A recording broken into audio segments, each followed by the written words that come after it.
You're listening to the Clean Comedy Podcast with your host, James Creviston.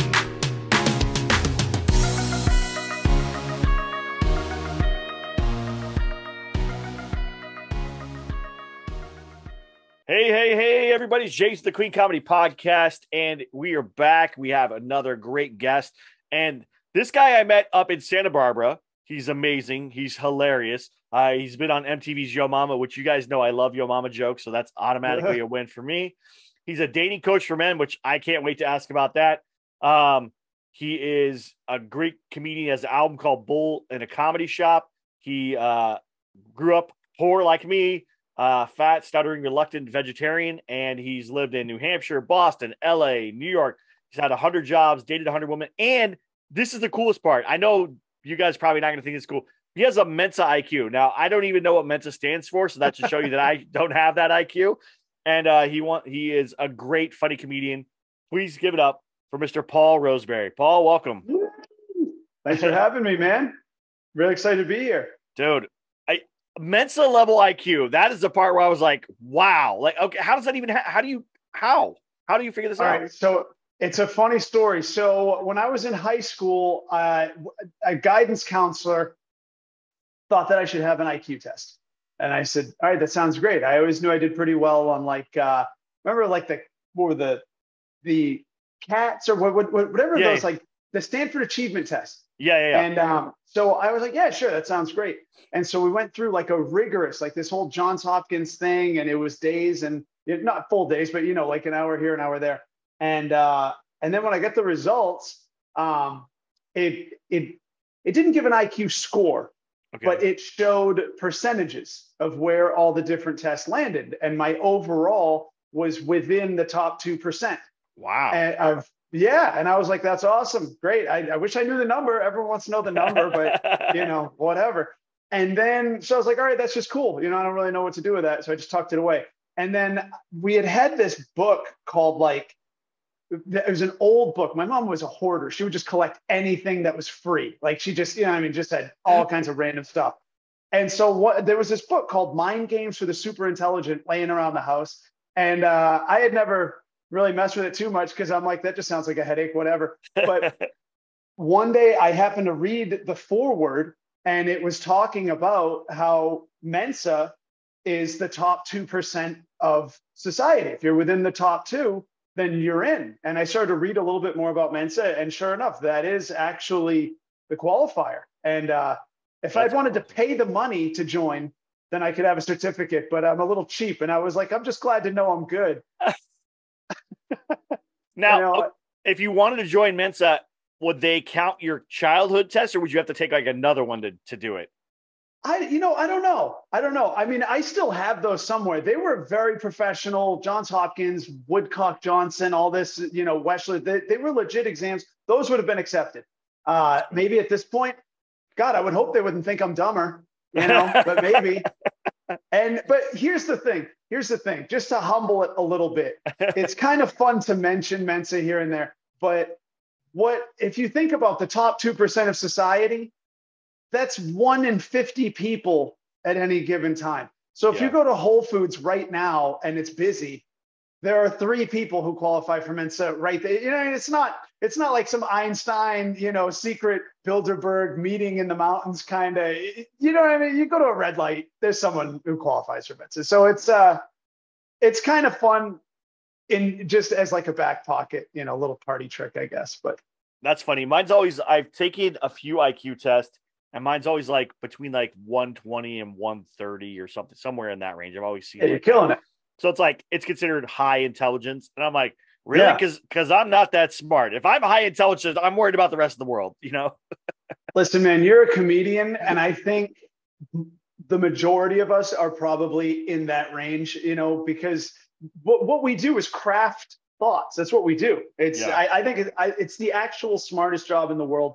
I mean, if you want to get into like rocket scientists or neuroscience, sure, that those are very intelligent classifications by definition. But comedy is up there, I think. Yeah. Because we're taking the abstract, we're looking at the way that most people see it as a linear thought. You go to the store, you come home, that's it. But within that, we're recognizing how it relates and compares and contrasts with things that have nothing to do with going to the store, have to do with dating, have to do with your dog, have to do with childhood or coffee. And we're making it a rational thought that anybody can understand and enjoys. Yeah. I think we're kind of up there. It's true because rocket science, all those things are an engineered scientific method. There's a standard process for it. With stand up, it's science of like, we know setup, punchline, we know the structure of a joke, and craft. You have to have creativity. You have to be able to think outside of the box. You have to be able to build something rational to go on stage and say it and have people understand it, and not only just understand it, but also laugh at it and be able to recognize, oh, this is a joke, So I get it. Dude. And like you said, not just understand it, which is hard enough. Right. But laugh. And no one can define the cause of laughter. Yeah. You literally can't define it. If you want to be a rocket scientist, you can go to a school, you can sign up for rocket scientist classes. And by the end of the curriculum, if you pass, you will be a rocket scientist. There's no question. You'll probably get a job. You have a degree, a school that says you're good at this. Comedy is like, we're just inventing this every step of the way. And well, how do you make it relatable to people? I don't know. Who are people? Well, how do you make them laugh as a result? What the hell is a laugh? I don't know, but I can do it every single time. Wow. Okay. Yeah. That's kind of, and no one can do it every single time, to be clear. It's tough, man. It's tough. So where did you start stand up? How did you get started stand up? What made you want to start stand up? All right. So a little bit of what you kind of tagged into on the bio there. I got started in stand-up because childhood was impossible. I was an awkward kid. I was fat. I don't know if you can still call it that anymore, but I was. And I stuttered. We were poor. And I was a vegetarian in the 80s before anyone knew what it was. So there were at least 4 good reasons for me to get my ass kicked on the schoolyard playground. And it was rampant. Like, I got picked on every day. We lived in a horrible neighborhood. My parents' cars were spray painted. I had holes in my shoes and still wore them all the time. So what I realized with comedy was, whenever kids weren't picking on somebody, they were laughing, or sometimes a combination of the two. Like, laughing was a good means of picking on somebody. But if you could keep the laughter in your control, as opposed to theirs, if you could beat them to the punch, if you could make them laugh at something other than you before they laughed at you, then you could kind of, deflect and actually defend yourself a little bit with these words. And so it was the kung fu of childhood, playground survival, if you will. And so, when did you first go on stage? When did you do like your first open mic, or how old were you? When did that process happen? When you thought like, oh, I could do this professionally, people would pay me, or I could get on a stage and do shows, whatever, all that stuff. So senior year of high school, I had already kind of checked out. I wasn't good with school. We can talk about being smart, whatever, but school, I just didn't connect. I don't know. I was too worried about how to, look good and get girls to like me. That was a very pressing matter. Advanced algorithms or subjective syllogism, like whatever. I don't know what that was about. So I wanted to learn the things that a kid wanted to learn. And so by senior year, I was just kind of down for whatever. I was like smoking a lot of weed before school. I was kind of just out there. And when the talent show came up, I was like, dude, I'll sign up for the talent show. Who cares? I was just down for whatever. You know what I mean? And so I was like, well, what am I going to do in the talent show? And then I said, well, I'll do stand-up, because what I had come to do, I had come to love stand-up as a kid. Not just, I didn't just, come up with the notion of being funny in the playground entirely on my own. I loved to go home and watch stand-up on TV. There was like stand-up spotlight. Sorry, my dog. Can you grab her? Sorry. It's all good. It's all good. So I would watch stand-up on TV, and I would come home from school just hoping it was on. We didn't have streaming or anything like that back then. This is the 80s. It was just kind of like a luck of the draw. But so I had seen enough stand up on TV and I was like, God, why not? I watched this my whole childhood and I love it. I never thought of myself as being the one to do it. Let's find out if I can, And so I signed up and I scribbled down some ideas and I was playing with them for a week or two. And I just got up there and tried it. And it was a good telltale as to how things would go later on, because some kids really liked it. Some kids left upset. And a girl yelled at me from the audience saying, "How come all your jokes are about women?" And they weren't. She was nuts. They were not all about women by any stretch of the imagination, but it's just, it's kind of who I was in school. I was always kind of the devil's advocate. I like to kind of make the point that not everybody was going to agree with, but made sense to me. And I would fight the whole class all at once. So my stand-up in that talent show was actually a good indicator of this could be something I could really enjoy later on. And that's awesome. And then when did you start going to clubs and open mics and that process? And where was that?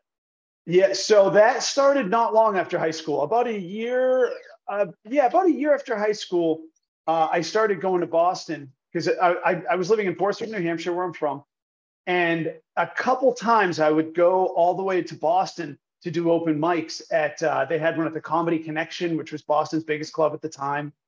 Dick Doherty's Comedy Vault had an open mic, and I would love to get there. But again, growing up broke, my cars were always kind of junky, like they were kind of okay to look at driving around town. But Boston was like taking your car to the moon. It was this like, if this thing breaks down on 95, well, I don't even know what I would do. Like, it's like a pizza delivery guy.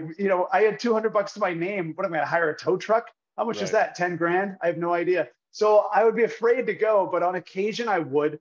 And then as time went on, I said, all right, I feel like I'm one of the couple guys who gets the right laughs when I go. And I should pursue this a little bit more. I should. And so when I was 24, I moved to Los Angeles. And wow. Yeah, just made the big jump and came out here. And I started to do more mics here. But I also was interested in acting. So I didn't focus as much, like it was kind of overwhelming. It was like, there's so many opportunities in LA. So I didn't focus just on the stand-up, but it was getting better. And to jump the timeline a little bit, I guess I wish I believed in where it was going sooner and did it more when I was younger, but it's not a paying job for a long, long time. And when you're always kind of a waiter trying to pay this month's rent, there's certain things that come first. And so I kind of chipped away at it, but I don't know. I think I'm really good with creativity. I'm not the best with organization. I probably, if I had that other side of the brain and had been more structured, it could have sped up. But by 30, I left LA, went to New York City, where I got into real estate and was doing all right there, was enjoying that because it was fun. I was making enough money to like have fun, go out, buy drinks, whatever. So I chipped away at a few mics. But what really threw me off, man, and we'll see your thoughts on this. It was really interesting. When I was 30 years old, I was back in New Hampshire. A buddy of mine was a DJ at a radio station. And he had a winner's dinner where they had rented, this is so New Hampshire backwoods. They rented a big stretch Hummer limo. And it was, for like the 7th caller winner, just randos off the radio. And so he's like, yeah, you can come with, we'll hang out, it'll be great. So a few of us buddies go with all these random radio winners. And we're at this tiny little Mexican restaurant inside of a trailer park, believe it or not. They had it was like within the property line of a trailer park. And they were having a last comic standing contest. It wasn't actually part of the show, but it was the theme of the contest. And it was local comics who were kind of established. And that was the show. Well, when I was in the bathroom, my buddies went up to the judges and were like, hey, our friend's a comic in, LA, and he wants to go up. Can you give him a spot? I didn't ask for that at all. And they said, yeah, someone didn't show. Your buddy's on in 5. So I come back to the table, just having gone to the bathroom. They're like, hey, guess what? You're on the show and you're on in 5. I'm like, what are you talking? Is this a joke? And they're like, no, dude, someone didn't show you. You're doing 5 minutes in 5 minutes. And I'm dying because I hadn't done stand-up in a year. I had only done a few mics here and there. Like I didn't, And then I remembered this 1.5 that had done really well at the Rainbow Room one night. And the DJ, I saw him when I was grabbing a drink. The DJ called me out a few days later and told me he loved my set. And so that gave me the most confidence ever. The idea somebody remembered something I said, they brought it up again. I'm like, wow, that is the best feeling. Yep. And I said, I'll use that. And I got up and I made some comment about the host looked like he could be my brother. And they're like, who cares? Stupid. And then I just jumped into that 5. And bam, like just, I mean, the whole 5 minutes absolutely had the crowd, crushed it, start to finish, other than the joke about looking like my brother. And it felt amazing. And I get this huge applause. And the driver of the limo says, hey, everyone's done with dinner, but I'm not taking anyone anywhere until the contest ends because we're sure you won. And I want to make sure that you hear it. And I'm like, this guy won't even take people home. And I did. I won the contest. I won $50 in Mexican food. And it was the greatest feeling, man. It was unbelievable. I was 30 years old. It was the most validating experience of anything in stand-up ever. It was my first time in front of real people other than high school, that one time, the talent show. And I was really excited. It was right. That was the summer I moved to New York. And then what happened was I went to a couple mics and I tried to do that material. It was about dating. And God, these women there tore me apart for talking about a men's perspective on dating. They acted like I was this misogynist. They acted like it was all this, and it was not, dude. It was literally, it was about condoms, whatever. But, you know, and I know it's this clean comedy, we won't get all the way into it, but it wasn't a dirty set. There was no swearing. It wasn't graphic. It was just a guy's perspective on dating. Yeah. And God, the response was so rejecting that I was like, yeah, maybe I just had a good night that night. You know, maybe and I didn't really come back to it for years. Wow. Yeah, because I just figured, well, I'm making money in real estate. You know, I'll do a mic here and there, but I didn't feel like anyone ever cared what I had to say. Like it was strange. And so it wasn't until about 36 was when I decided, if I don't do this, I will have missed out on life. Like this is too big of a piece of my interest. I've had an interest in it forever. I've chipped away at it forever. I have to go strong with this. I have to find out what will happen. And if I don't, literally, I'll be an angry old man. Yeah. Or I will end up doing this as an old man. And it'll be less exciting when it pops because I'll say, why didn't I try this 30 years ago? So 36 was the turning point. And I was watching Mark Maron on a special he had on TV. It was a snowy day in Boston. At this point, we were living in Boston, my girlfriend and I. And I was the only one home watching it. And he said this line I'll never forget. He goes, any overnight success was 10 years in the making. Yep. I paused the TV. I got up, walked in the other room, grabbed the phone, called the first comedy club I could find, Dick Doherty's Comedy Club in Boston. And I said, hey, they picked up. And I said, hey, I'm a comic, just moved here from New York. Made it sound like I was a New York comic, you know. And they're like, oh, so you must know blah, blah, blah, blah. I said, all right, honestly, I don't know anybody. I moved here from New York, but I'm trying to be a comic. And they said, all right, come down, do 5 minutes. You got to bring 4 people. And if it goes well, we'll talk. I said, all right. So I went down. I did 5 minutes in front of 4 people that I brought. It was a nice little show. I did 5 minutes on cigarettes. And I had like 3 whiskeys because I was nervous. And the host loved it. And they gave me a job. I started working the door Friday and Saturday every weekend for a year. And it changed absolutely everything. Wow. So, yeah. That's awesome. And how many years have you been at it since that 36? So, yeah, now I'm 44. Okay. And so it's been 8 years, and take out, about a year and a half for COVID. We couldn't do anything live. It was almost, impossible. But yeah, I did that first year. Maybe I was 37. I think it was 2016. Yeah. So it's 2016. I was 37. And so I was doing the door Fridays and Saturdays for a year for them. Absolutely grew a foot a week doing that. Just, it was amazing. And I mean, it was a small club. They didn't have their own real estate. They were in like the basement or the attic of a restaurant, depending on which show it was. And sometimes there'd be 12 people. I didn't care. Did not care.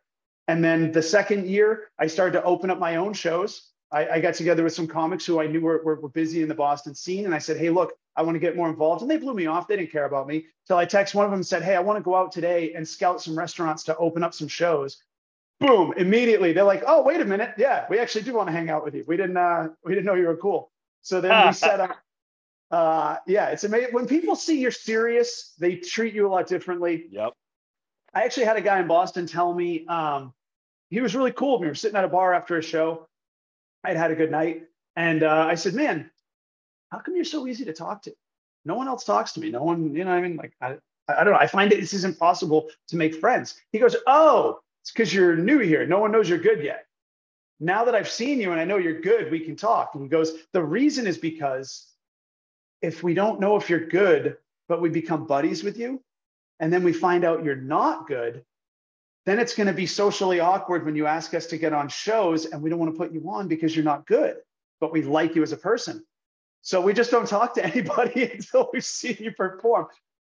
I said, it's brilliant logic and like the worst snubbery, but I get it.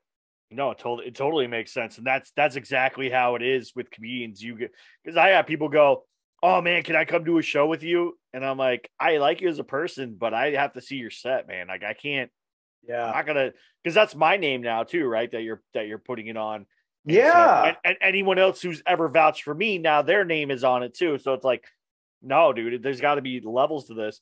And I'm lucky enough where I get to hang out with people way above my pay grade of like stand-up level, and they give me advice and whatever, and they let me. I'm like, yeah. But I don't know if you ever do this. If you have those friends that are like above you a lot, and you go, why are they letting me hang out with them? But like, I know I'm not at their level, you know? Do you do that? Do you ever question that? You know what? And so I hope to be having that question soon. That's kind of I'm like manually learning how to network in this biz. And I think you have done something very brilliant by doing that. I hats off to you by surrounding yourself with people who are farther along than you. Yeah. I think I was always so afraid. I think because I got picked on in school, I was so nervous, you know, that like I wouldn't be accepted, that people, you know, would laugh at me, and then, you know, then they'd label me and that would be it. And so I was always afraid to go to a real club. I was afraid to ask for stage time from a booker because I was afraid I wouldn't be good enough. And then they'd never talk to me again. They would know me as the guy who's not good, and that would be it. And then life is over. So for that reason, I was afraid to start spending time in the bigger clubs and didn't know how to schmooze with guys who are good. So I became really comfortable talking with people at open mics, but that's linear or below, guys who are just, you know, they're trying this out. They're never going to come back. You know, there's a lot of those guys at mics. But now I'm at a place where I'm realizing I really need to learn what I don't know. And I'm starting to actively, you know, it's not a simple thing for me. I have to go out of my way to be like, all right, who have I seen that I thought seemed cool? And then DM them, be like, hey man, I really liked your set. Or, you know, if there's a chance in person and they don't run out the back and see you later, then I can be like, hey, you know, what can I learn? You know, do you ever got time for a coffee, or you ever have a few minutes I could buy you lunch? You know, things I don't. So as far as you go, like, how have you successfully navigated that? Because you seem to know some really strong comics. I am just always I don't know. Somehow I just connect with people. I just talk to people. I like talking to people, and and if I see a comedian that I like or am a fan of or whatever, I just come up to him and say, hey, I just want to say, I enjoy your stuff. Big fan. And I don't want to be in your way. I'm a comedian too. So you've really, you know, this joke or whatever it is about them that have inspired me or helped me or maybe rethink things. Then I tell them that so that they know this is how people, maybe I perceive you, maybe other people, maybe you don't realize people perceive you this way. And I tell them something and then they go, thanks, man. What's your name? And then it like becomes a conversation. That's happened. Yeah. Tom Papa on 3 different occasions. Get out of here. Yeah. He was giving me advice on 3 different occasions. Come on. Yeah. Once on stage, he's on stage. I'm in the front row and I've talked to him and we have this whole conversation at a show. One time at Comedy and Magic Club after a show, and then one time at the Comedy Store where I was going to do a show in the belly room, and he was there getting ready to do a show, I think on the main stage or whatever. And so in the main room, and we were just had a talk. And he actually goes, "Hey, oh, I remember you." And I was like, "Oh my gosh, this is amazing!" Like, yeah, that was a great moment. And then luckily recently I've been having interactions with Sam Tripoli, if you know Sam Tripoli, and he remembered me, and we talked, but that was via introduction from Darren Carter. And so I got this like whole kind of introduction into the Comedy Store and got to walk around and meet everybody there. And it was a great place. That's a place I really want to like get into, and I just haven't gotten there yet. Comedy Store. Yeah, I submit for the potluck every single week. I figure probably what's going to happen is somebody's going to have to recommend me to somebody else, and then that process will start. But I'm waiting. I'm not going to push any of that. And then other stuff is just I work on a bunch of different shows. I host for JRs. I meet other comedians at places. And when you know somebody, they usually know somebody. So there's always introductions. So that's how a lot of my stuff has happened, where it's just become introduction to introduction. Like someone go, "Oh, this is James. You should meet him. He's nice," or "He does this," or "He does that." And so Darren Carter is probably my biggest person that helps me, that has helped me along for the longest amount of time, where he's taking me on the road with him. We've done shows. He's introduced me to all kinds of people. It's just constantly growing that way. And anytime we go somewhere, he'll introduce me to somebody who he's like, "Hey, I think this person would be great to either be on your podcast, where you should get to know," or whatever it is. And then it just kind of snowballs from there. I'll be damned. I just did a show with Darren Carter. Was it Friday night? Saturday night. Where was it at? It was at the Sunset Rooftop. Have you been over there? I'm actually gonna go. I have a spot, I think, in August sometime. I'm opening for Craig Shoemaker right now, so I'm constantly busy. So I don't get to go out and do a bunch of other shows because I have other projects going on that we're working on too. And I have a spot. I think it's August 6th or something like that. I don't know. Sure. I'll think I'll check. But I wanted to do it. Yeah. Dude, so how you're on the road with Craig? That's amazing. I mean, he is like a blue chip comic. He's been around forever and ever. I mean, not that it doesn't sound right, but he's been around. He's been a huge name for as long as I can remember. Like being really focused on comedy as an adult. And so, what is that like? How often are you guys on the road? Every weekend. Recently, we've been on the road, and every weekend we have. Bellflower this weekend. We had we had Valencia Simi last weekend. We had Laughlin before that. We have at the end of the month we're in San Diego. So all that stuff, and he does some when he goes to the East Coast, he goes further out and it's more expensive. He doesn't take me to open, so he just does like his whole 90 minutes himself. But I'm grateful and blessed to have him like not only take me, but also coach me on the road and give me advice and tips. And we work on jokes, and we'll do a set, and I'll come off stage and I'll go, okay, if he like if there's someone between us, or we have somebody like a guest set or something like that, we'll say, okay, hey, this joke, we'll talk about this joke afterwards. Remind me, and we'll talk about it. And then he never, by the way, this is a guy that doesn't take notes. I don't know how he remembers everything in his brain. What? Yeah, dude, it's wild. It is. I'm like writing stuff on my phone. He's like, "What are you doing? Just listen." I'm like, "I can't. Like, I'm not that smart, dude. Like, he's probably mental level too. I would guess." Yeah, I'm sure. Yeah, he's just the best comic star, dude. He's so genius, and he'll like stop writing stuff. Look at me, and I go, I have to write it down, otherwise I'll forget everything you're saying right now. So he lets me record stuff though now. So I just record on my phone and like, all right, you talk now. I'll pay attention and engage. Yeah. So. No, I mean, if you're getting like a live stream, streaming thought of someone who's really got it down, you don't want to miss a word, because you never know which word he said that actually means the most to you versus your notes in the moment. Of course, you have to record that, no problem. Yeah. So and how did you get paired up with him on the road? How'd that come to be? So we live in the general vicinity of each other, about 5 minutes or so apart. So I happen to be going in LA. Well, outside LA. We live out by Calabasas area in LA. Do you know where that is? I was just in Agora Hills last night. Oh yeah. We're in Agora Hills. There you go. Most people don't know Agora Hills, so that's what I was gonna say. So we do live in Agora Hills, and I was at the Vons in Agora Hills and with my wife, and I'd ordered some pizza at a pizza place right up the like kind of three doors down. And I was like, let's go shopping at Vaughn's. I go to shopping. I put the stuff in the car. I'm walking back to the pizza place, and Craig is walking towards me. And I have that moment, the comedian Rolodex in my head goes, who is this? You know this person, and starts clicking through it. Yeah. But we pass each other. So it didn't click fast. And he gets past me, and I go, I know that guy. And I turn around, and I go, hey, are you Craig Shoemaker? Most annoying way to like introduce yourself to anyone ever. Just yelling somebody. That's how we do it. Yeah. So he turns around, and he goes, yeah, who are you? And I'm like, introduce myself. And we start talking. He goes, oh, I know you. I just like something of yours on Instagram. No way. Yeah. He goes, he's like, I never do any of that stuff. He's like, so that's great. He's like, there must be a reason we're meeting now. And so we start talking. He comes on the podcast. He does the podcast. In the middle of the podcast, he goes, hey, I'm going to do a show at Flappers. Come out and do that show with me. And if it goes well, I need someone to open for me in Laughlin. So if that works out, come do Laughlin with me. It's 4 days or 4 shows or whatever and stuff. And I go, yeah, that'd be great. I get off the podcast and I go, there's no way I'm going to go do Flappers. I've done Flappers a million times. It's going to be okay. I do a good job there, but it's not going to be enough to like compete with his level. Right. He's going to go, you're not going to impress the king. Right. Yeah, exactly right. I go, he's just going to go, yeah, in a few years, you'll be great. Yeah. But right now, you're okay. Yeah. Like, you're good. You're okay. That's really what I thought was going to happen. In all honesty, we do the show the next, so that's like a Friday or Saturday. He calls me on Monday. He goes, hey, come to my house. Come talk to me. So I go to his house. We talk.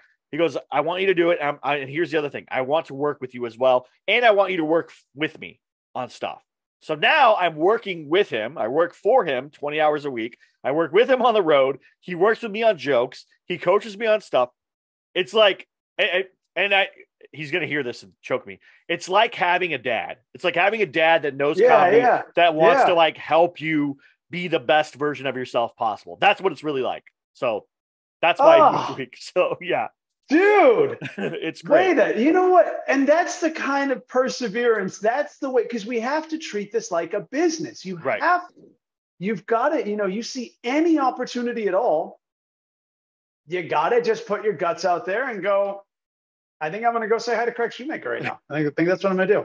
I'm going to interrupt his pizza moment. Actually, he went back to the pizza place and got pizza with me. We talked in there for a few minutes, and my wife's waiting in the car. She's like, where are you? And I'm like, I have to tell you this story because this is how my life happens so often. So many crazy things have happened in my life like that, where the only things I really cared about in school was history. That was like my favorite thing because I like to know facts and I like to know things. And so I catalog comedy the same way. So if you go to like Wayne Fetterman is like a comedy historian. He's like one of the best ones there is.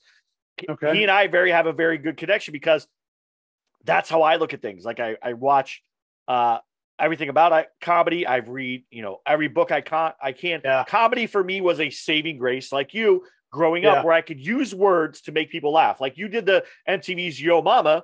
That's how I survived as a kid, was making other kids laugh or using those insults, the dozens, to get kids to like me or not pick on me or beat up on me because I was a tiny, skinny little kid.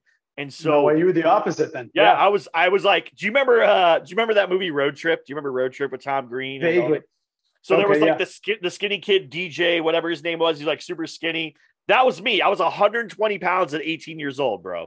No way. Yeah. Like this skinny, scrawny, nothing. And so kids would pick on me. I was small and tiny. Kids would pick on me. And I would use my words. And sometimes they would get offended and end up in a fight. And I didn't usually win those fights. But it was okay. I learned a lesson. You for sticking up, though. Right, yeah. You have to do your thing. And so, but my mouth also got me in trouble in school because once I realized I could get a laugh from people, it wouldn't stop me after that. Like, even if I knew I was going to get in trouble, it's like, well, I'm getting laughs, so let's keep this going. And then something bad's going to happen. I'm going to get spanked later or beat or yelled or whatever it is. But I got the laugh at the moment, and that's all that matters. And so I also waited late. I waited until I was about to be 35. And my wife said, I know there's something that you've always wanted to do in your life that you haven't done. What is it? I had like a list of stuff. And I was like, well, we're in LA. There's comedy clubs here. I've been to clubs. We've seen shows. Like, why don't I try stand-up one time? Why don't I try it? for a long time, I figured you couldn't be a stand-up unless you were like already famous. Like I didn't know what the process was. Right? Yeah, it's very elusive. Yeah. No one tells you. And there's, like you said, there's no college course. There's not like you can't go get a degree in stand-up comedy, right? It's not a thing like that. It's kind of the school of hard knocks, unfortunately. And people don't even realize that. So I went, I took a course with Steve North in LA. I did that for 6 weeks. I started doing open mics, people started liking me. I started booking my own shows because I was like, well, I want to do something where I kind of have control over it. I was running shows every single month and having people working on my set. And for my 35th birthday, I sold out the Yoo-Hoo Room in Flappers. I brought a bunch of people. That's awesome, dude. And I did half an hour. 9 months from start to my 35th birthday. 9 months, I did half an hour. My headliner was Preacher Lawson, good friend of mine. Yeah. So did that, and it was okay. Like 15 minutes were pretty good. The rest of it was junk, obviously. I mean, 9 months writing half an hour. Dude, you're 9 months in. That's amazing. It was insane. And you had never done it. You had never done a mic. You had never have not done stand-up until you're 35. Yeah. Damn, dude. Yeah. Damn. So now, how long has it been since? How far along? I just turned 42, so I think it's like 8 years. Okay. So yeah. Yeah. So I just turned 42, and obviously with pandemic, I was doing some Zoom stuff here and there during the pandemic. Yeah, it's not. No. But yeah, I don't know. I say 8, but it's like really, if I really broke, it's probably 6 now, really, because it's that. Yeah, we're in the exact same boat. It sounds like. Yeah, we're in the exact same boat. Well, I got lucky in my first year of where I was also writing jokes on Twitter because I really wanted to be on that show at midnight. I don't know if you remember that show on rings a bell. On Comedy Central. It was Chris Hardwick. They would do these things and then it would interact with Twitter and you'd use hashtags or whatever. And I was writing funny stuff and people were liking it. And I was like, oh, this is cool. And then I got a DM from a famous comedian that said, hey, reach out to me. I'd like to see if you want to write some jokes for me. This is about a year in of stand-up. So for the next about a year, I wrote jokes every week for this comedian and got close to writing on TV shows. I'm a year in. I'm already making more money from not even stand-up, but in the stand-up realm than I was doing stand-up. And I was probably the least famous person ever. Wow. And so, was that comedian someone who we would know if we had heard the name, someone we might recognize? Everyone would know this comedian. If everyone would know this comedian. Wow. They're also a legend. So I wrote for them for a year. Then they were supposed to do a TV show. That didn't work out. I didn't get that show. But I had worked with them on a project and on a script as well. And they liked my work. And they said, keep doing stuff. Something will happen for you, I promise. They know it will. Like they were kind of gave me great advice for like, look, something good's going to happen for you. Their career kind of waned for a little bit. Other stuff happened. I started writing for other projects, made a web series that has like over 5 million views on like YouTube and Facebook, because it was for Facebook Watch, and just slowly snowballed into like more writing than anything. But I was doing stand-up on the side, but not as frequent as I should have been. If I probably would have been doing stand-up every week, like I was writing every week, I would probably be feature level or whatever, on that tour. Now I'm back at it. I'm out every week, and I'm also hanging out with like a group. I think the big thing is, this might help you, is finding those group of comedians you want to hang out with. Now, where do you live? I think you live in Santa Barbara. Am I wrong, or you live in LA? Oh no, I live in Sherman Oaks. I'm in LA. Dude, then we'll connect after this. You come hang out with us. We have a whole group of comedians that I hang out with. Darren Carter, Alan Cunningham, Kevin Alderman, Paul Moonjean, Tarun Shetty, me. Craig never hangs out, by the way. I would love to hang out, dude. Yeah, of course. That sounds great. Augustino Zoida, if you know Augustino, I have a ton of friends that I hang out with, and that we're always hanging out or doing stuff. And so, it's the best way to keep growing, because also we have those conversations that lead to jokes later on, where something funny happens and it becomes it's a joke. Yeah. Every 5 minutes. I mean, that's the fun thing when you get with a crew, have a beer after a show, and then it's like, wait, so are you using that? Or like, is that for me? Or like, that's the best, because we're literally, as comics, it's like when Seinfeld says in Cars with Coffee, he's like, I don't really like to hang out with anyone who's not a comedian. What would I talk to them about? And I'm like, man, that sounds so like stuffy, and then you're like, wow, no. Yeah. Well, because I hang out with people like, family or friends of family or whatever, and I'll make a joke of something and just people will go, that's not appropriate. You can't say that. And I'm like, seriously? Like, it's a joke. Like, my wife will snicker, which I know means it's funny, right? But she's trying to keep low profile. But other people will go, that's not funny. Like, there was the article that came out about doctors wanting to call women's area a bonus hole. And so tell me you teed up on that. I totally went off on it. And like my wife's laughing, like dying. Yeah. And someone's like, that's a real thing. People have problems with that. Like, you should be more sensitive. And I'm like, bonus hole. Bonus? Really? Like, you're okay with that? Yeah.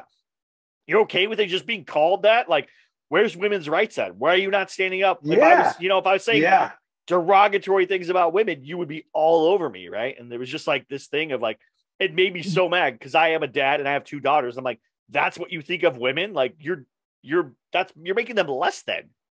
Dude, I love hearing that because as we're getting to know each other more, I'm learning more about like where you're at. And like, so, like, I like comedy that's edgy. Like, I've started to really kind of categorize which jokes go where in the hour, as far as somewhere like you get to know me and I win your trust and it's very safe. And then it's almost like a date. You know what I mean? Like where you want the date to end. Of course you do. Right. But it's got to start a certain way. You can't just show up to the date, like a guy in a trench coat and just flash. You freak everybody out. You got to talk about who you are, where you're from, and some like softer, relatable material. Yeah. Now that we know each other a little bit, then you can start to make a couple moves that are like, hey, you like to really party? Should we do some shots now instead of just, and feminism, I love taking into that because for me, I can't even believe that it's a topic, like how are women's rights not the same as men? Like it's absurd that it's even a topic. Right. But when it doesn't, like you're saying, when it fails, you're like, wait, where are you on this? Like, how are you not the one? Like, I'm ready to jump on this on your behalf. And I do a bunch of pieces that I string together about places where I'm more of a feminist than a lot of feminists, because I'm like, how did you miss this? How did you miss that? And I'm kind of tongue in cheek, like it's sort of like there's a little bit of backhand in the joke, but I guess I shouldn't say backhand in a feminist context. But you know what I'm saying? Like at the end, because you assume, today with today's politics or whatever, well, I'm a straight white man, so I must be all of what's wrong and the patriarchy, and anything I say relating to women or gays or race or anything is going to be the worst. And so I love feeling like the audience brace of like, oh my God, this is where he's going to come out as the biggest jerk. And I play off that because by the time the joke is done, you're like, oh, look who's actually the hero. I'm completely on your side. Yeah. But I played off your assumption that I would be cringe. Right. And because it's that contrast that we love, like we love the misdirect of comedy. And in the end, you're like, oh my God, I hope my daughter hears that joke. I think, and you're like, oh, how about that? Yeah. I have a whole joke about my daughter's names and how my wife was naming them like names that would roll off the tongue and onto a stage type names, Chris, like, Honor, Cinnamon, Candy, those kind of names like that. And so I talk about all those names and how and how my wife is the one wanting to name kids this. And I'm like, you can't do this. Like, you're setting them up for failure. And then how we circle back around and we get them what I call basic. Yeah, that's a different stage. Basic white girls' names. Yeah. I don't know if that's where the joke goes. I don't mean to if that's where it goes. But when you're saying, well, those names that you just said, they do roll off the tongue on stage, but it's a different stage. That those names end up on, Misty, certain names end up. Well, my wife's name is Crystal with a K, right? So I should have been aware that we're going to be set up for failure at some point. Yeah. So. Dude. I mean, some things just write themselves. It's 100%. So, that's all true. Like, those are things those were names my wife was throwing out. Like, I'm like, what are you doing? Cinnamon, legitimately a name. Like, she threw out. I was like, what are you doing? Like, we cannot. Like, she's like, what about Lexus? I'm like, no. What is happening? Lexus. You cannot. Like, No. If your daughter is named after a sports car or a fancy car, you just set her up for failure. This is not going to happen. Good. Yeah. Paris Hilton, people. Come on, man. Dude, honestly. Yeah. But the thing is, your wife probably had a great upbringing. You know, I don't know. But no, I mean, that's like my girlfriend. Like great life growing up. So they don't understand what it was like to get beat up in school because you said something way less significant than having the wrong name. Dude, my last name, Roseberry. Yeah. No one knows what to do with that. That's not Clark or Stevens or Smith. Dude, Roseberry, like everyone made fun of that name so badly that there's not a chance in the world I'm taking a severe risk with my kid's name when it comes time. Right. It's not going to be the most generic, but it's not going to, I'm not going to get my kid beat up before they even open their mouth. Just the teacher calls their name and they're like, all right, Cinnamon. Exactly right. Exactly right. And I do a whole bit about names, how names are important. Like names are important because, and you can't give a kid the opportunity to make fun of a name. Do you remember the name game that kids used to do, like Bananarama, They would like put your name in there and they would make fun of. Like you can't give your kid the ability to have that name be something easy to make fun of. And I always play that game when I think of people's names. I've had people come up with their kids' names. I'm like, dude, maybe you should rethink that. And then I give them like 5 versions of the bad version of that name. Yeah. And they go, well, nobody would do that except for you. And I'm like, all right, well, I'm like a 13-year-old boy. So it's going to happen by 13. And it took you 5 seconds. Yeah. It just rolled right off the tongue. It was too easy. Imagine kids having, days K through 8th grade to do this. Like, come on, you don't even understand. Yeah. And people will be like, well, it's fine. It's just you're just, I'm like, okay, all right. I mean, you set your kid up for failure, not me. I'm trying to help you out here, I think Frank Zappa. Oh, sorry. No, go ahead. Frank Zappa. Well, yeah, I think Frank Zappa is the one who extended the parameters a little too far. Didn't he name his kids like Dweezil and Moon Unit? Yeah. Yeah. So now some people are like, well, now that we look at how far in either direction we could go, like, no, don't, you got to cut Dweezil and Moon Unit out of the equation. Even like Chris Martin naming their kid Apple. Look, no, tighten it up. We're somewhere between like Steve and Joe. You know what I mean? keep it within the lines, you guys. If you keep it within the lines, nobody can do it. Yeah. You want to change a Brandon to like a Brendan? Sure. Yeah. Let's get wild. But we're not doing like Apatomic or somewhere, like. Somebody out there has named it though. There's like an asparagus somewhere. I guarantee it. They're like, it's like, what are you doing? In the nurse's office. Yeah. Yeah. Someone beat me up because my name's Broccoli. No one likes you, Broccoli. Yeah. Get in the back of the line, Broccoli. I can't believe you just said that. I don't even want to see you. I'm a trained professional. I'm not. Now, and that's the fun of comedy, dude. I think of comedy really as like, it's not just about jokes. One of the things that kept me from diving in further is that I had been through the class clown stage and I didn't want to be a clown. I didn't want anyone, to me, there's no clownery in comedy. To me, it's philosophy. It's actually a social perspective. I think it's some of the most, like we are, barring some of the people who do make it clownery and whatever, if they're successful and people like them, good for them. But I'll say we're like the Socrates of now, like we really are the ones who take a look at how the world turns. We look at how people function. We look at the questions we have, everything from religion to, what is the meaning of life and how does that relate to getting out of bed in the morning? We take these perspectives that I think if we can really develop our views and our craft, we can make life more enjoyable and actually make it more sensical through humor, which I think is the most fun way to learn. So it's, we talk about, we're talking about kids getting beat up less right now. Like, if you imagine some kid finds out, like his parents almost named him something that would have gotten him beat up, and he looks at his whole life changed because some comics talk some sense into the guy, and now he's. So this is a true story. My dad wanted to name me Octavius Demetrius. Bro. Wow. I have 2 options there. Supervillain. Yes.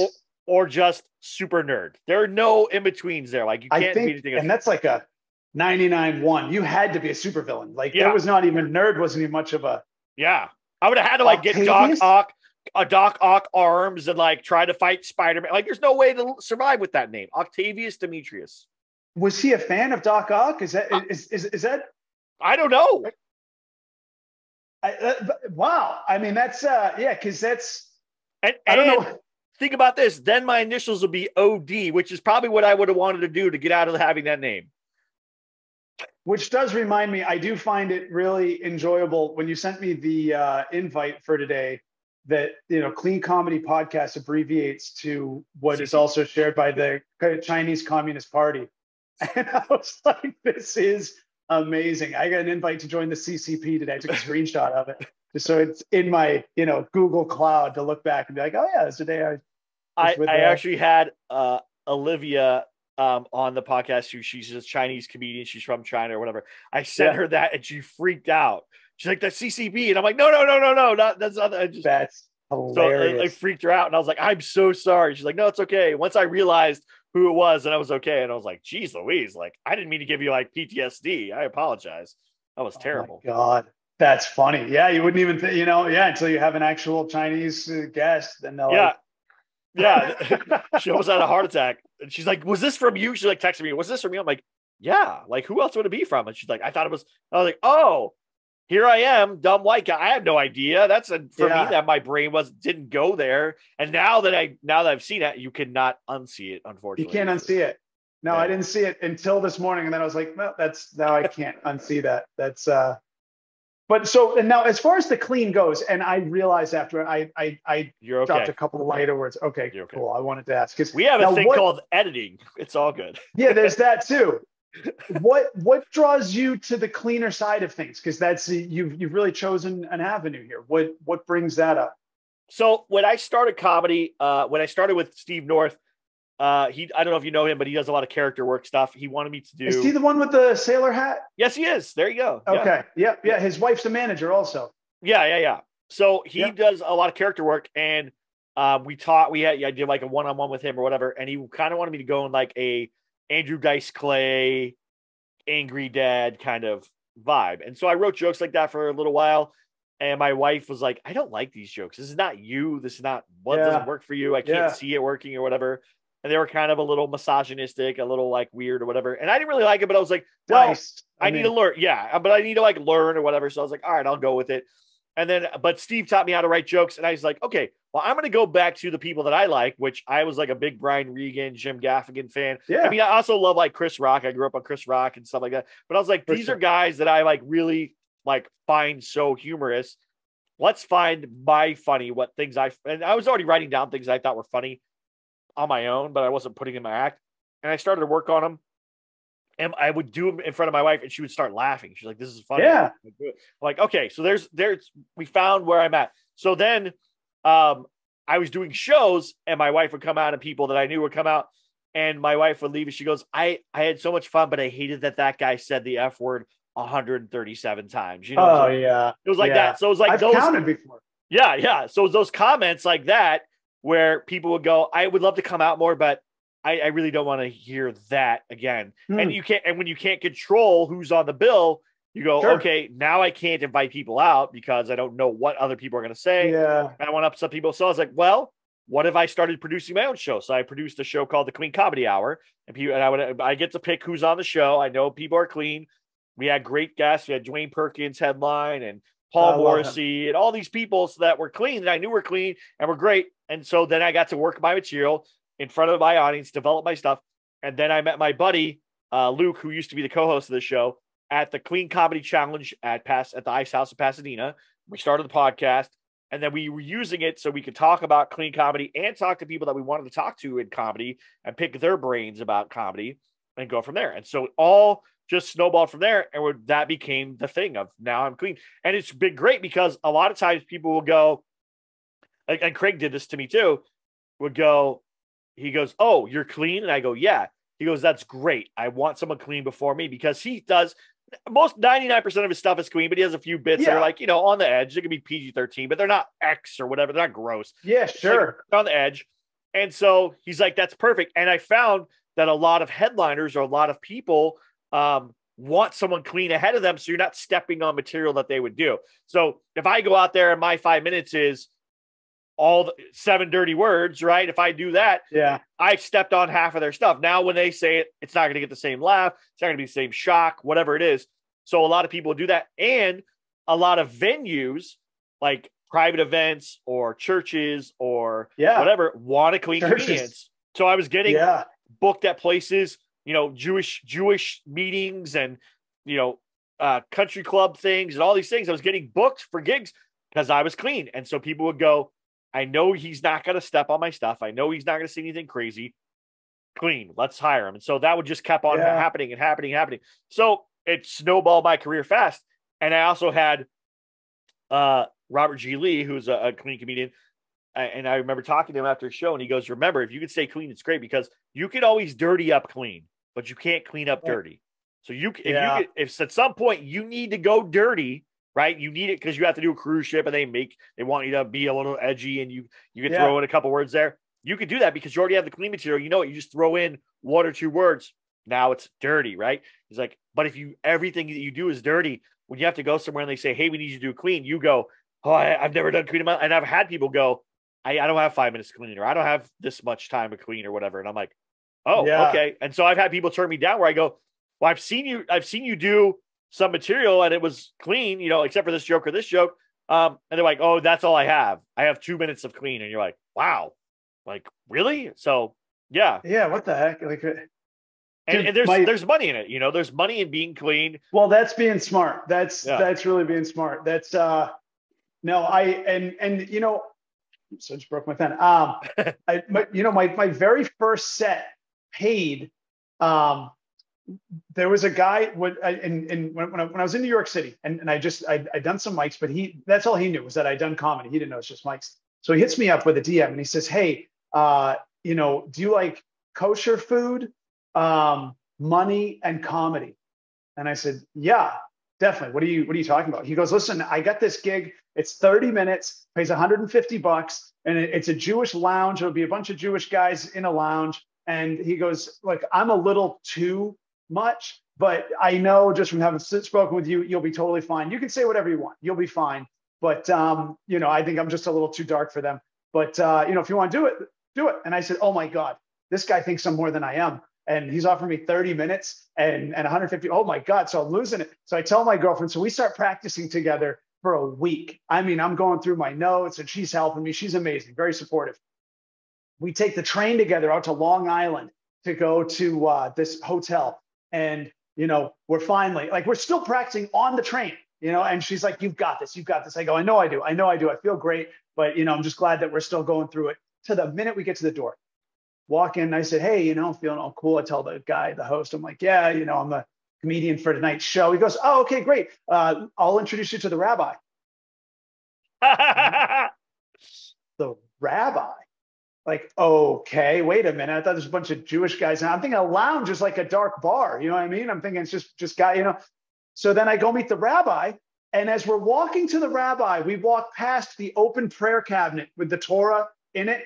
And like it's got, or the actual, some kind of, maybe it's the old, I don't really fully understand, but the cabinet's open.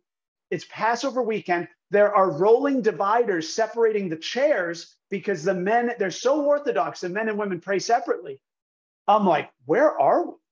And I meet the rabbi. He goes, oh, I didn't realize Dave wouldn't be here. Well, thanks for coming. And I'm so glad that you're able to fill in for him because not many people are able to do completely clean comedy for seniors and children. What? Oh my God. What did you just say? And we're live. The show's in 1 hour less, and we're T-minus 1 hour and counting. And I'm like, yeah, of course, no problem. Right. Yeah. Well, hey, fortunately, some of us can, you know, and I'm thinking we got to go scrub this half hour so fast. He goes, hey, so about the food, I'll show you where the cafeteria is. So he takes us into this room. Everybody's Orthodox. The men are in the big hats and the black suits. The women have the dresses to their ankles. We are the only non-Orthodox people in this room dressed in regular clothes. And I'm like, okay, great. So I can't even think about the food. We got a plate, whatever.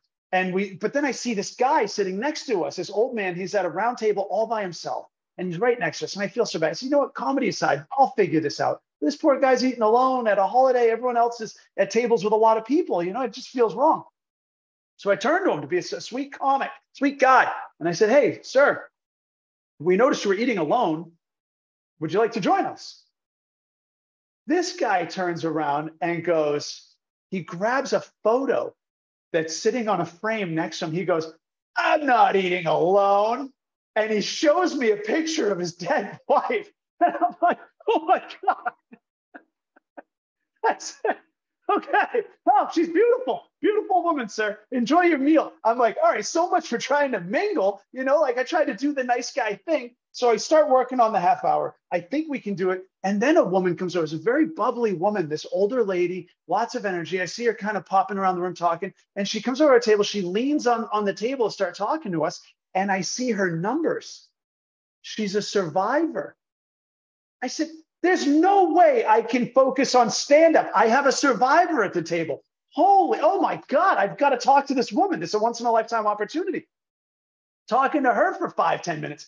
After a while, I'm like, wait a minute. Oh my God, we literally have like 8 minutes left. I have to get this half hour clean. I've got a rabbi waiting for me in the other room with seniors and children. What am I going to do? And I actually did it. We did it. I knew we could because my stuff, I'm not a dirty guy. I may have some F-bombs for an occasional punch. I don't lean on them. They're not a crutch. I just may be casually because I've worked in kitchens and construction sites, but I can pull them out. I'm not a graphically dirty guy, but we can do this. And I'm ready. I'm pumped. Here we go. I get up to there was a podium because I was using the same pulpit that they were doing their service with. And this guy rolls in. There's a super, super old lady in her Orthodox outfit in a wheelchair. She's so old that her son who's helping her, he's old. And she says, I want to leave. And I said, and he knows that I heard her. And so he says loud enough for me to hear to her. He says it to her, but for me to hear, he goes, oh, are you cold, Mom? Is that why you want to leave? Trying to make me feel better. And I go, and she goes, no, I don't think he'll be any good.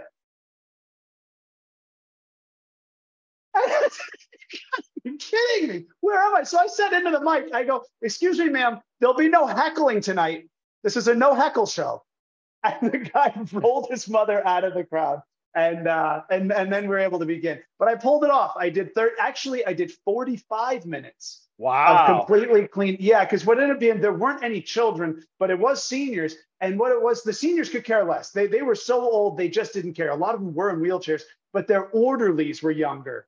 And so they got into the material a little bit more. And I ran over because it was daylight. It was a daytime show. Yeah. And I just figured they're having a good time. The rabbi sat front row. He's in the first row right there, front row. And he was so excited. He paid me full and gave me a tip. And wow. So anyway, yeah, that's kind of like anytime we talk about clean, that was my first paid gig ever. And that was when my girlfriend turned to me and was like, you can do this, right? Like you can do this. Right. Like you gotta do it. So that's amazing. Now you have an album and I think you mentioned a tour, and I want to talk about both of those things. You have an album, yeah. Right? So the album, I'm working on the album. The album's not released. It's the hour that I'm touring right now. Okay. Full in a comedy shop. And where are you touring at? Where are you going to be touring at to do this hour and all that stuff? I got to confirm my next dates. I just got back from Baltimore. I just did my first 2 1-hour set night. Thank you. I was really pumped. I did a Friday night in Baltimore. I teamed up with another guy who's in the Agora Hills area who wanted to feature, and he was having a family reunion in Baltimore where he's from. And I was just starting a headline, and he said, I said to him, I said, why don't we package? And so, so we sold out an 8 o'clock show, 50 people, set up a 10, sold that out. So my dates will be posted. I'm on Instagram, Paul Roseberry Comedy. I'm on Facebook, Paul Roseberry. And who was the guy? Who was the guy that you went with? Jason Schuster. Jason Schuster. I know him. Okay, I know. He's a really funny guy. He's about our age. He does a lot of impressions. Okay. Just had a kid. He's been talking about that. His kid's about 3 months old. Beautiful little baby boy, Ben. And yeah, so we had a great time. We took 2 other comics from around here. So the 4 of us traveled. It was the most fun feeling of like having that comic on the road vibe. We stayed with his family. We're eating in diners, and it was cool, man. It was so. I'll be posting more dates soon. I hope to have. I mean, once you do that hour, you get so pumped. It's like a drug. You just really want to go do it again and again and again. Like jumping in a pool for the first time. Right. And then you're like, oh my God, can't get me out. Yeah, and that's what I have that same feeling. I'm trying to refine this half hour and get it perfect because I want to submit to Dry Bar. To do Dry Bar. Dry Bar is like the big clean comedy thing. So if I could get that, work on that. So I've been slowly working it, and I'm hoping to be able to do it. I did. Sam Bear was cool enough to let me do half an hour in Santa Barbara. It went really well. But then I listened to those jokes, and I'm like, okay, I can add this. And I had a serial killer bit that I just added on to Saturday night. I think it was Saturday night. I added on to it because they just caught like a new serial killer, and like there was a story that I was telling somebody about a book that my friend wrote, and we were interested, and so I added that into the story too. So there's now like it's a longer bit. And when I got off stage, Craig was like, "That new stuff you added to it was great. Once you like dial that in 100%, and it's like perfect." He's like, "That joke's gonna be a killer." He's like, "It's already a great joke, but that joke's gonna be killer by the time because I just added. I was like, I'm gonna throw this in there and just see how it goes." Well, because there's like all those Netflix documentaries on serial killers. Yeah, girls. I saw a girl I think you were at that show where the guy was like had the Jeffrey Dahmer glasses. Do you remember that? Where we were at the Good Night Inn or whatever it was, or Good Night. Yeah. The Good Night. The Good Night. What it's called. I'll actually be there today. And there was a guy that was like wearing the Jeffrey Dahmer glasses sitting in the front with a girl. And I was like, what is happening right now? Where like girls are dating dudes. And like, I hear people like, oh my gosh, Jeffrey Dahmer. So I'm like, what's wrong with you? And I think, at least as part of me, Zac Efron playing Ted Bundy didn't help. Like that just made all these girls like, oh my gosh. Glamorized it. Yeah, totally. And I realized, and I wrote about him. And when I was in high school, I wanted to be an FBI profiler and stuff. But I also owned a yellow Volkswagen Bug, which is the same car that Ted Bundy used to have. I had a yellow Volkswagen Rabbit, not a Bug. Oh, really? But yeah, an old yellow Volkswagen. Dude, you had the same car, the exact same car as Ted Bundy. Yeah. Wow, dude. Yeah. I got to keep an eye on you. Wait a minute. How many things? Hold on. That's crazy, dude. And I think that's what you just said. I hope people realize we've discussed your clean comedy platform. You can still have a serial killer joke. Oh, 100%. Yeah. It's not like this, like completely narrow lane where you can't talk about anything. No. It has to all be about, riding the bus. So you can still have a lot of fun without turning people off. Yeah. And keeping your audience broad, which is brilliant. Sebastian Maniscalco owns a $21 million home on Mulholland. Yeah. It's not because he drops F-bombs as a crutch. Nope. That's one of the cleanest guys there is. And he's good. What is he? 5 specials deep in Netflix. And I love him. I love that guy's material. I love his delivery. And I mean, I think you've made a smart decision because it's really not limiting. It's really not. I feel more free because I'm not having to worry about, like you said, I'm not using the F-bomb as a crutch. I'm not like, when you go, I'm not going to say that word just to get a laugh. Now you have to be more thoughtful, and it makes you work a little harder on jokes. Jerry Seinfeld, also clean comedian, worked very hard on jokes to craft this joke that he doesn't have to worry about leaning on a cuss word or whatever to do it, and it makes you a better comedian in the long run, Like I love Richard Pryor and I love Chris Rock, but they lean on a lot of words. At least Chris did early. Now he hasn't done as much, but they leaned on a lot of words to get that laugh. Dave Chappelle. Words you can't use. They kind of at a time and Chappelle still. There's a certain well that they don't stray far from. Yeah, and you're like, man, it's it's kind of like infusing nitrous in a race. It's like come on, there's certain words that just make people's mind go, whoa, and then it's kind of juicing in a way, it's kind of like a little steroid, if you will. Whereas if you can do it clean, and same word they use in weightlifting, if you can be in the clean category where they can test you and there's nothing that shouldn't be there and you're still jacked, you're legit jacked, Exactly. That's yeah. No, I've like I was saying earlier, I've started to realize too, the idea that, there are just certain ways to win the audience over. You've got to relate to them. You've got to talk about stuff that they can relate to and enjoy. When I did my hours in Baltimore, I watched them and I really enjoyed doing them, but I'm hypercritical, which as we should be. And I realized there were certain pieces of engagement that I was missing. Like I really pride myself on the craft of my jokes and that I get into deep topics that really make you think. But if I haven't won you over just yet, then you may not join me on that travel. So I've been relentless. And over this past weekend, I did 2 different 10-minute sets, one in Santa Barbara and one at the rooftop. And my only goal was purely to create immediate engagement right now, steady, like a tennis racket, like 2 inches from the wall, just steady, bang, bang, bang. Like I want you to be with me the whole time. And we're just going to absolutely gas ourselves in connecting. And I was able to do it. The first one I was talking about, food, getting overweight, overeating. There's no reason to be, you don't need any swears in that. And there's nothing, you know what I mean? But it's very relatable. And then the other night when I was with Darren, I did cats and dogs because I looked in the audience. I didn't realize because I put up and I posted about the show, my dog sitter showed up, which was awesome. I've been wanting to hang out with them. They're super cool. This couple, when we go out of town, they watch our dog. And so I said, I'm going to talk about dogs and cats. And that was all I did for 10 minutes was dogs. Went to the looks on people's faces. They couldn't wait to talk about their dog. And I wasn't like an open forum. I'm doing material. This isn't like a crowd work set, but I had to like kind of tone down how badly people wanted to get involved. And it was so exciting to look. No one cannot listen when you're talking about dogs and cats. Yeah. And by the end of that 10, I could have gone and hung out with anyone in that crew. They knew me well enough.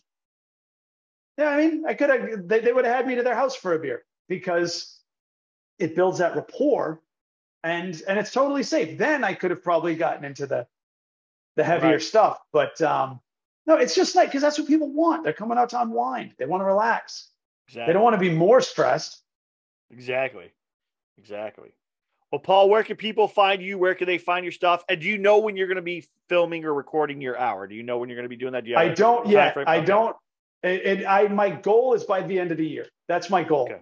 I really like a race car mechanic. I want every nut and bolt. I want every curve. I want it to be tight, so that it really pops. So that would be by the end of the year. But I'm doing a ton of shows locally around here in Hollywood, the Los Angeles area. And if you want to see me on the road, if this is something you've enjoyed talking about, and let me know, shoot me a DM, I'll get over there. And so I'm anywhere people want to laugh.